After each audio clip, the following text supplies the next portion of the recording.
दोस्तों, गधे से सीखे ये 3 बातें जीवन में कभी नहीं होंगे असफल। दोस्तों, सीखने की कोई उम्र नहीं होती। घर के बड़े बुजुर्ग, गुरु, मित्र आदि कई लोग ऐसे होते हैं जो हमें कदम कदम पर सही रास्ता दिखाते हैं। जिस तरह ये लोग हमें जीवन जीने का पाठ पढ़ाते हैं, उसी तरह जानवर भी व्यक्ति को कई चीज सिखा देते हैं, लेकिन शायद हम उसे गंभीरता से नहीं लेते।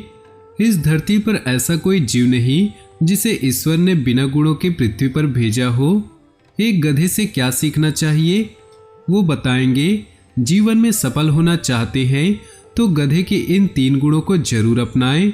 उससे पहले दोस्तों, आपसे निवेदन है, अगर आप भोले बाबा के सच्चे भक्त हैं तो सबसे पहले वीडियो को लाइक कर दे और नीचे दिए कमेंट बॉक्स में सच्चे श्रद्धा भाव से ओम नमः शिवाय जरूर लिखें।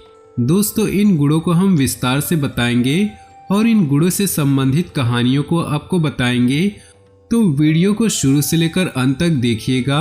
अगर आप इस वीडियो को शुरू से लेकर अंत तक देख लेंगे तो आप अपने जीवन में किसी भी क्षेत्र में हो, चाहे पढ़ाई हो, चाहे नौकरी हो या व्यापार के क्षेत्र में हो, आप कभी भी असफल नहीं होंगे।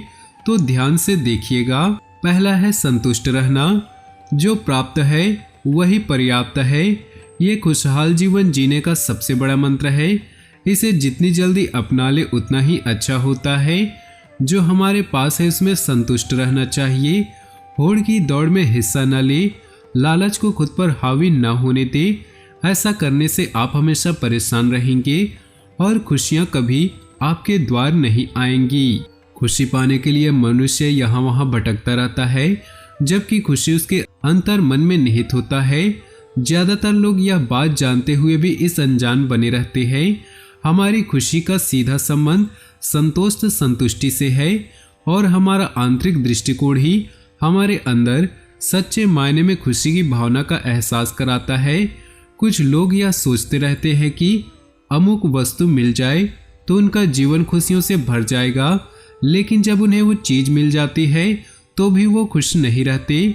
असल में ऐसे व्यक्ति कभी खुश नहीं हो सकते जो अपने वर्तमान से संतुष्ट न हो और हमेशा भविष्य में अपनी खुशियों की तलाश करते रहे। वर्तमान में वे एक की कामना करते हैं तो भविष्य में 2-4 की, इसलिए वे कभी भी खुशी महसूस नहीं कर पाते। कौन सा व्यक्ति तरक्की या कामयाबी नहीं चाहता, लेकिन अपने जीवन में खुशी वही रहता है जो अपना छोटी छोटी सफलताओं पर गर्व करता हो। जिस व्यक्ति को अपने वर्तमान में सफलता पूर्व में अर्जित की गई सफलता से छोटी लगती है और वह भविष्य में और बड़ी सफलता की कामना करता है, वह कभी अपने कार्य से संतुष्ट नहीं हो पाता, इसलिए वह हमेशा खुशी से वंचित रहता है। जीवन में खुश रहने के लिए जरूरी है कि हम अपने जीवन से नीरस रंगों को दूर करके उसमें उजले रंग भर दे। सफलता और असफलता हमारे जीवन का हिस्सा है, इसलिए सफलता मिलने पर व्यक्ति को न तो ज्यादा अभिमान करना चाहिए और न ही असफलता मिलने पर व्यक्ति को निराश होना चाहिए। दोनों ही स्थिति में मनुष्य को सामान्य बने रहना चाहिए। खुश रहने के लिए सबसे ज्यादा जरूरी है कि हमें नकारात्मक सोच को दूर करके सकारात्मक विचारों को अपने पास रखना चाहिए। सकारात्मक विचारों से हमें ऊर्जा मिलती है और इससे हम अपनी समस्याओं से निपट सकते हैं। जब हमें समस्याएं नहीं होंगी तो हम हमेशा खुश रहेंगे। यूं हमारी खुशी और हमारी उपलब्धियों के बीच सीधा कोई रिश्ता नहीं, यानी इससे कोई फर्क नहीं पड़ता कि आप क्या हैं और कहाँ हैं। सिर्फ हमारी सोच से ही हम खुशी को महसूस कर सकते हैं। यदि सोच नकारात्मक हो तो महल के वैभव में रहने वाला राजा तक अपने आप को दुखी समझेगा, जबकि सकारात्मक सोच में झोपड़ी में रहने वाला मजदूर भी अपने आप को किसी राजा से कम नहीं आंकेगा। अपने व्यवहार में थोड़ा बदलाव करके आप अनेक खुशियों को पा सकते हैं। दूसरी बात है, आलस्य न करें। अगर किसी व्यक्ति को बुद्धिमान बनने के साथ साथ हर काम में सफल होना है तो कभी किसी काम को लेकर आलस्य न करे। जैसे गधा थक जाने के बाद भी बोझ ढोता रहता है, उसी प्रकार मन लगाकर अपने कार्य को पूरा करना चाहिए। आलसी होने से व्यक्ति कार्य को टालता जाता है और उसे कभी खत्म नहीं कर पाता। आलस की वजह से सुनहरा अवसर भी हाथ से निकल सकता है। जल्दी से जल्दी इस बुरी आदत को छोड़ देना चाहिए। एक आलसी व्यक्ति को 2 दिनों के लिए अगर पारस पत्थर मिल जाए लेकिन वह भी उसको कोई लाभ नहीं ले सकता। आलस्य एक ऐसी बुरी आदत है जिसकी वजह से अच्छे अवसर भी हाथ से निकल जाते हैं। आलस्य की वजह से नुकसान कैसे हो सकता है, इस संबंध में एक छोटी सी कहानी आपको बताते हैं, ध्यान से सुनिएगा। पुराने समय में किसी आश्रम में गुरु अपने एक शिष्य के साथ रहते थे। गुरु बहुत विद्वान थे, आसपास के लोग उनके प्रवचन सुनने आते थे। उनका शिष्य बहुत आलसी था, इस वजह से गुरु को शिष्य के भविष्य को लेकर चिंता रहती थी। शिष्य की शिक्षा पूरी होने वाली थी लेकिन वह अभी तक समय का मूल्य नहीं समझ सका। वह किसी भी काम को टालते रहता था।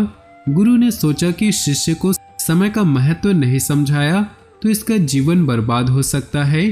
एक दिन गुरु ने आलसी शिष्य को एक पत्थर देते हुए कहा कि यह पारस पत्थर है, इससे तुम जितना चाहो उतना सोना बना सकते हो, लेकिन तुम्हारे पास सिर्फ 2 ही दिन है, इससे तुम्हारा भविष्य सुधर सकता है। मैं दूसरे गांव जा रहा हूँ, 2 दिन बाद आश्रम लौट आऊंगा, तब तक तुमसे ये पत्थर मैं वापस ले लूंगा। इस पत्थर से तुम लोहे की जिस चीज से स्पर्श करोगे वह सोने की बन जाएगी। चमत्कारिक पत्थर देकर संत आश्रम से निकल गए। आलसी शिष्य बहुत खुश हुआ था।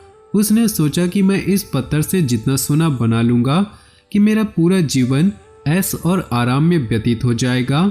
उसने विचार किया कि अभी तो मेरे पास 2 दिन हैं, एक दिन आराम कर लेता हूँ, अगले दिन सोना बना लूंगा। ये सोचकर वह सो गया। पूरा दिन और पूरी रात सोने के बाद जब वह उठा तो उसने योजना बनाई कि आज बहुत सारा लोहा लेकर आना है और उसे सोना बनाना है। आश्रम से बाहर जाने से पहले वह खाना खाने बैठ गया। पेट भर खाना खाया तो उसे नींद आने लगी। अब वह सोचने लगा कि कुछ देर सो लेता हूँ, सोना बनाने का काम तो छोटा है, शाम को कर लूँगा।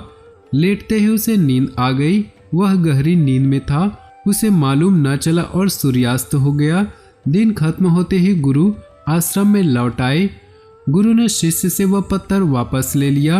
अब शिष्य को इस बात का एहसास हो गया कि आलस्य की वजह से उसने सुनहरा अवसर खो दिया। शिष्य ने गुरु के सामने संकल्प किया, अब से वह कभी भी समय को बर्बाद नहीं करेगा और आलस्य को त्याग देगा। इसके बाद शिष्य का जीवन बदल चुका था। वह मेहनत करने लगा और जल्दी ही उसने अपनी मेहनत से धन कमाना शुरू कर दिया। तीसरी सीख है मौसम में खुद को ढालना। गधे को ठंड गर्म का फर्क नहीं पड़ता, वे मौसम के अनुसार खुद को ढाल लेता है और मजबूती से काम करता है। वैसे ही मौसम का बहाना कर किसी भी कार्य को कल पर नहीं छोड़ना चाहिए, नहीं तो कंपटीशन के इस दौर में ऐसा करना व्यक्ति के अच्छे अवसर को खोने जैसा है। इससे उसका नुकसान ही होगा। सफल होने के लिए संघर्ष करना पड़ता है। जो व्यक्ति हर कदम पर मुश्किलों का सामना करने के लिए तैयार रहता है, सफलता उसके कदम चूमती है। यदि परिस्थितियों के अनुसार आप खुद को ढालना जान गए तो परेशानी कभी हावी नहीं होती। यह बात जितनी सरल लगती है, इंसान उतनी ही सहजता से इस बात को समझ नहीं पाता। समझ भी जाए तो अमल नहीं कर पाता। दरअसल लचीलापन मनोवैज्ञानिक भाषा में किसी समस्या के आने पर उससे निकलने का तरीका है।